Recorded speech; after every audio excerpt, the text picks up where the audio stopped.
आज हम स्टार्ट करेंगे एक्सरसाइज 4.3 का सेकंड क्वेश्चन, जिसमें कह रहा है कि find the roots of the quadratic equation. Quadratic equation के हमें रूट्स निकालने हैं गिवन इन क्वेश्चन 1, जो क्वेश्चन 1 में दिए गए हैं। अब by applying the quadratic formula apply करने के बाद, ठीक है। तो कल हमने जो फर्स्ट क्वेश्चन किया था उसको हमने सोल्व किया था by the method of completing the square. उसके द्वारा हमने उसके रूट्स निकाले थे, पर आज हमें निकालना है क्वाड्रेटिक फार्मूले का यूज करके। क्वाड्रेटिक फार्मूला हमने पढ़ा था कल कि कोई भी क्वाड्रेटिक इक्वेशन हमारे पास है A X square plus B X plus C is equal to 0, तो हमारे पास जो क्वाड्रेटिक फार्मूला होगा वो क्या होगा, एक्स की जो वैल्यू आएंगी वे आएंगी minus B plus minus root of B square minus में 4ac और अपॉन में आएगा 2 इंटू ए। ठीक है, ये जो 2a हैं ये पूरे क्या क्या हैं, डिवाइड में है। ठीक है, b आपका क्या है, b है x का कोफिशिएंट।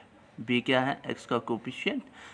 a जो है वो एक्स स्क्वायर का कोफिशिएंट है और c जो है वो आपका क्या है रहेगा, कांस्टेंट टर्म रहेगी। तो यहाँ पर अगर हम चेक करें तो a की वैल्यू जो है वो क्या आएगी, 2 आएगी। b की जो वैल्यू है -7 आएगी और c की वैल्यू जो है वो 3 आएगी। हमें प्लस माइनस सब लेकर चलना है, ठीक है, क्योंकि यहाँ पर प्लस का निशान है, अगर कोई माइनस का होगा तो वो माइनस हमें लेकर चलना पड़ेगा।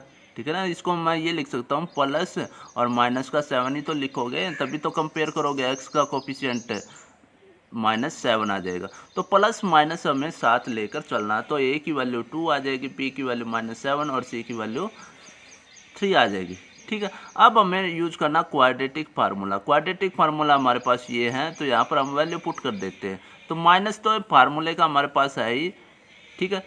फिर आ गया बी की वैल्यू है -7। एक माइनस तो पहले फार्मूले का, दूसरा माइनस बी की वैल्यू का है, plus minus root of B का स्क्वायर -7 का स्क्वायर माइनस में 4a और c की वैल्यू पुट कर दी और अपॉन में हमारे पास आ जाएगा 2 इंटू ए।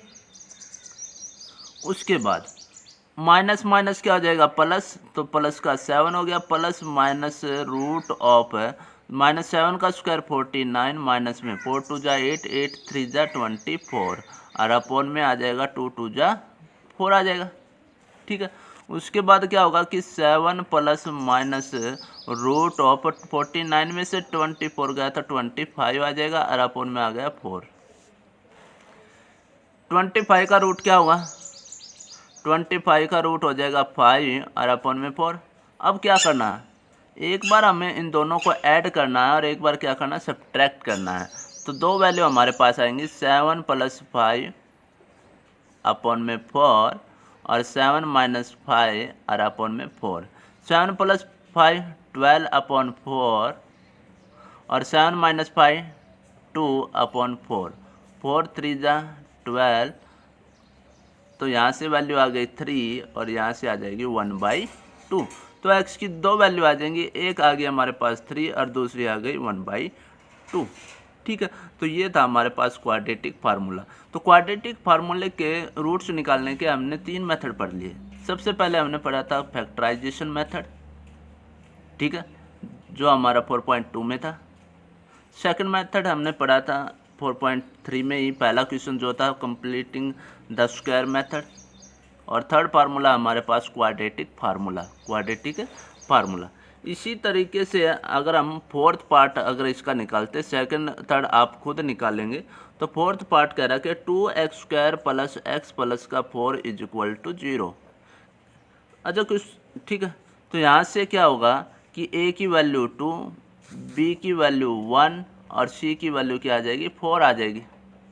तो x is equal to -b plus minus root of B square minus 4ac upon 2a। Minus फार्मूले का b की value 1 plus minus root of b का स्क्वायर 1 का स्क्वायर 1 माइनस 4a की वैल्यू 2 इंटू c की value 4 और upon में 2 into ए। तो माइनस में 1 plus minus root of 1 minus 4 टू जा 8, 8 4 जा 32 और अपॉन में 2 टू जा 4। तो माइनस में 1 plus minus root of minus का 31 अपॉन में 4। रूट के अंदर क्या आ गया, नेगेटिव आ गया। रूट के अंदर नेगेटिव आते ही हम उसको सोल्व नहीं कर सकते, ठीक है। ये हमारे पास प्लस 1 में आएगा कॉम्प्लेक्स नंबर, जहाँ पर हम इसको सोल्व करेंगे। पर हम पढ़ रहे हैं फिलहाल रियल नंबर, ठीक है। वो कॉम्प्लेक्स नंबर आपका इमेजिनरी नंबर होता है, ठीक है, वो हमारा प्लस 1 में है। तो रियल नंबर में इस तरह का कोई नंबर एग्जिस्ट नहीं करेगा, तो हम यहाँ पर लिखेंगे कि real root does not exist, real roots do not exist, क्योंकि रूट के अंदर जैसे ही माइनस का निशान आएगा तो हम वहाँ पर लिख देंगे कि real root do not exist, ठीक है। तो ये था आपका सेकंड क्वेश्चन। अब है थर्ड क्वेश्चन कह रहा है कि find the roots of the following equation. हमें फॉलोइंग इक्वेशन जो दे रखी हैं उनके रूट्स निकालने हैं। अब देखो यहाँ पर कोई मेथड नहीं दिया कि किस मेथड से आपको निकालना, तो हमारी मर्जी, हम किसी भी मेथड से का यूज कर सकते हैं जो हमें सूटेबल लगेगा, ठीक है। तो फर्स्ट क्वेश्चन कह रहा है कि x minus 1/x is equal to 3 और x is not equal to 0। इसका क्या मतलब कि x is not equal to 0। अगर x की वैल्यू 0 आ गई तो 1/0 क्या आ जाएगा, नॉट डिफाइंड हो जाएगा, ठीक है ना। तो डिनोमिनेटर में हमें 0 रखना ही नहीं होता। p अपॉन रैशनल नंबर हमने जब पढ़ा था तो p अपॉन q था, तो डिनोमिनेटर जो है वो 0 के बराबर नहीं होना चाहिए, ठीक है। तो इसलिए यहाँ पर x is not equal to 0 है। ऐसे ही यहाँ पर भी कि x की वैल्यू जो है -4 नहीं होनी चाहिए। अगर यहाँ पर -4 आ जाएगा तो -4 + 4 कैंसिल आउट होकर 1/0 दे देगा। यहाँ पर 7 नहीं होना चाहिए, 7 - 7 0 हो जाएगा, तो 1/0 आ जाएगा, ठीक है। तो ये वैल्यू हमारे पास नहीं होनी चाहिए। तो इसका फर्स्ट और सेकंड पार्ट हम निकालेंगे, जिसमें फर्स्ट पार्ट आप खुद करेंगे और सेकंड पार्ट मैं करता हूँ, ठीक है। तो फर्स्ट सेकंड जो पार्ट है उसमें क्या करना पड़ेगा, पहले इन दोनों का एलसीएम लेना पड़ेगा। इन दोनों का एलसीएम क्या आएगा, दोनों का एलसीएम आ गया x + 4 इंटू में x - 7। x + 4 से x + 4 कैंसिल, x - 7 बचा, उसकी 1 के साथ मल्टीप्लाई x - 7, फिर है माइनस का निशान, ठीक है। फिर कह रहा है कि x - 7 से x - 7 कैंसिल आउट, x + 4 बच गया, तो x + 4 बच जाएगा। जो भी वैल्यू यहाँ पर आएगी वो सारी माइनस करनी है हमें, ठीक है ना। यहाँ पर जो भी क्वांटिटी आएगी उस सारे को हमें क्या करना पड़ेगा, माइनस करना पड़ेगा, और इज इक्वल टू 11/30। ब्रैकेट को ओपन कर दिया, माइनस का x और माइनस का 4, इनकी हम आपस में मल्टीप्लाई कर देते हैं।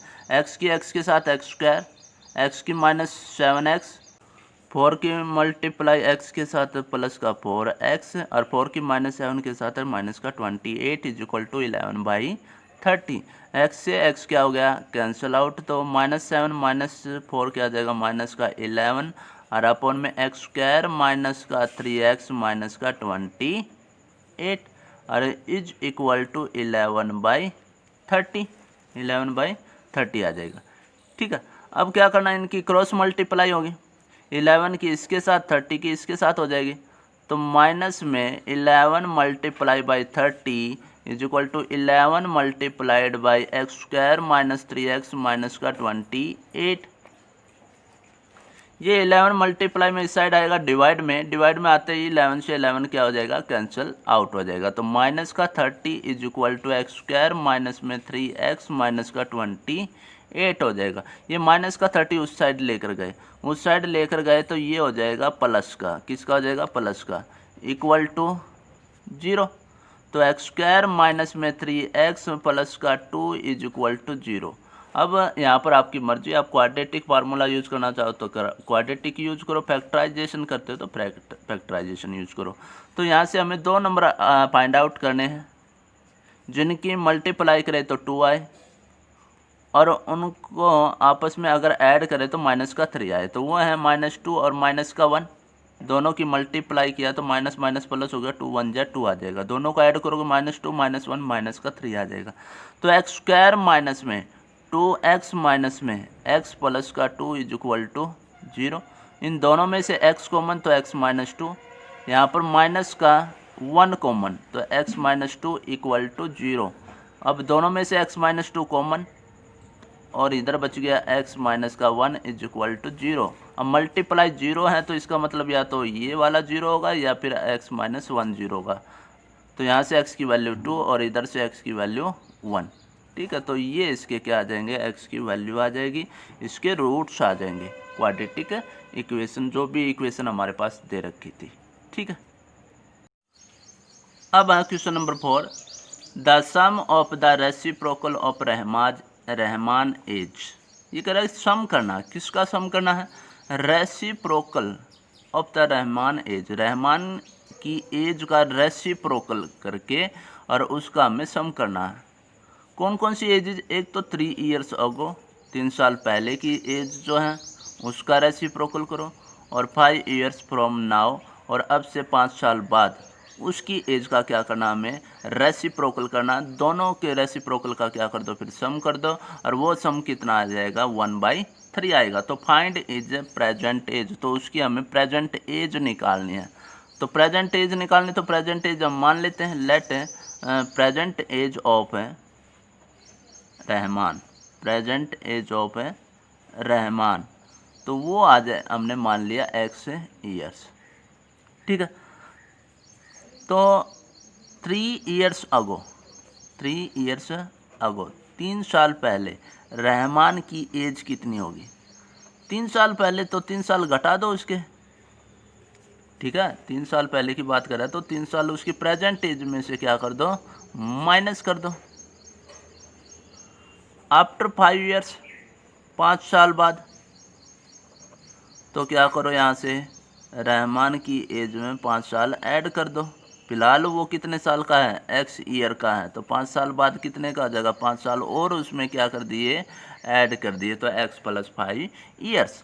अब अकॉर्डिंग टू क्वेश्चन क्या कह रहा है कि उनकी जो एजेज है उनका रेसिप्रोकल लो। इसका रेसिप्रोकल लिया तो 1/x - 3, इस वाले का रेसिप्रोकल 1/x + 5, और दोनों का क्या करना, सम।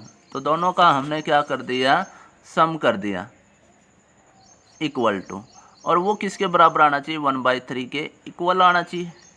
ठीक है, अब ध्यान रखना कि x की वैल्यू 3 नहीं होनी चाहिए और माइनस का 5 नहीं होना चाहिए। अगर x की वैल्यू 3 आ गई तो ये 0 बन जाएगा, x की वैल्यू -5 आ गई तो ये भी 0, तो 1/0 तो नॉट डिफाइंड होता है। तो ये क्वेश्चन आपने तो पीछे वाला थर्ड का सेकंड क्वेश्चन अभी किया था मैंने, तो उसके बिल्कुल एज इट इज है। ठीक है, तो ये क्वेश्चन आपको खुद सॉल्व करना है। ठीक है, अब है क्वेश्चन नंबर 5 है, इन ए क्लास टेस्ट, एक क्लास टेस्ट हुआ जिसमें the sum of Shefali's marks in mathematics and English is 30, कि शेफाली ने जो मैथमेटिक्स में नंबर लिए, मार्क्स लिए, और इंग्लिश में जो मार्क्स लिए, उनका दोनों का क्या कर दिया, सम कर दिया, तो वो कितना आया, 30 के इक्वल आया। तो हैड शी गोट, अगर वो प्राप्त करती 2 marks more in mathematics, mathematics में 2 नंबर ज़्यादा लेती, and 3 marks less in English, और इंग्लिश में 3 नंबर लेस कम लेती, तो the product of their marks would have been 210, तो उनकी जो मार्क्स की अब प्रोडक्ट होती वो कितनी होती, 210 होती। शुरुआत में कह रहा कि शेफाली ने क्या किया, मैथमेटिक्स और इंग्लिश में कुल मिलाकर 30 नंबर लिए।